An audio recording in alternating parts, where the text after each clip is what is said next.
Welcome to The Daily for Monday, July 15th with Greg Lawless. I'm Jason Seguini, and Greg, we knew there was going to be a lot of drama this weekend. Big matchups at the top of the table. The most drama came in Portland with the LA Galaxy taking on Portland Timbers. It always seems to come in Portland, doesn't it? It's drama. This one, yeah, Portland Timbers at home against the LA Galaxy, and it comes down to stoppage time. Andrew Jean-Baptiste with a header in stoppage time to win it for the Timbers, 2-1 over the Galaxy.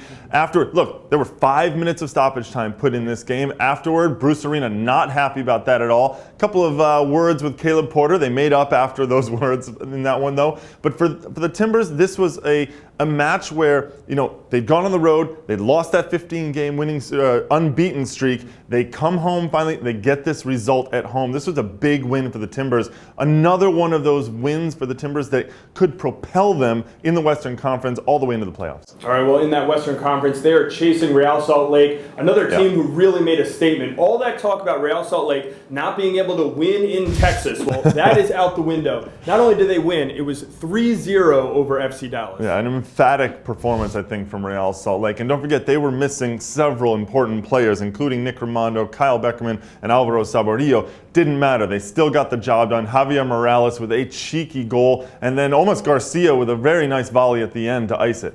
All right, in the other conference, out in the East, you had the Montreal Impact taking on the New York Red Bulls. At the time, it was 1 versus 3. The Red Bulls stormed past the Montreal Impact with a 4-0 victory. We talk about statement games, and this was a statement game, I think, from New York. This was putting the rest of MLS on alert that the Red Bulls are about to make a second-half push, I think. A 4-0 win over Montreal. Eric Alexander with a beautiful goal. He goes slicing through the defense. Thierry Henry, a goal and 2 assists. If all of their big boys are going to be playing as well as Henry and Cahil and those guys did, and guys like Eric Alexander and Johnny Steele continues to look good, if they can put all of that together, this is a team that's going to contend. Yeah, and if you've been following the Red Bulls and you've seen the struggles that their forwards have had to score, so a big story at the end of the game when Peggy Luyendula, one of the guys who struggled the most for them, a big offseason acquisition, or so we thought, finally gets his goal. Thierry, the Red Bulls get what maybe is a dubious penalty, but it didn't affect the result.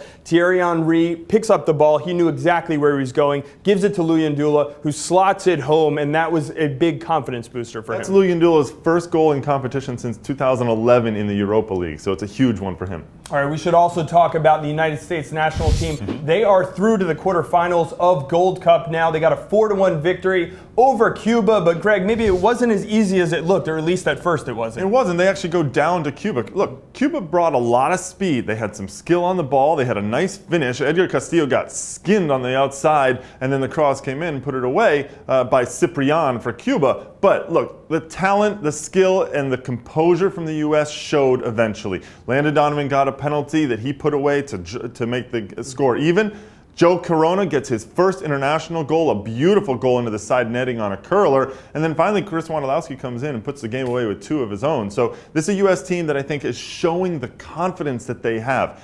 Even down a goal, when everybody starts to say, ooh, it's a shock, it's a stunner, blah, blah, blah, it doesn't matter. They had the confidence to put it away. Interesting story that Wondolowski actually kept that extra W, sewed it onto the inside of his jersey, comes off the bench, scores 2 goals. So Wondo's got a lot of things going for him. Unfortunately, Canada did not. Canada out of the tournament. They end up with 1 point, but I think worse off, Greg, 0 goals. Yeah, 0 goals for Canada. A 0-0 draw against Panama in their final match. And this was not a very good Gold Cup at all for them. They had some momentum. They think they had a little bit of optimism going into it. It all fell apart for them. Their new coach, Floro Benito, has a lot of work to do.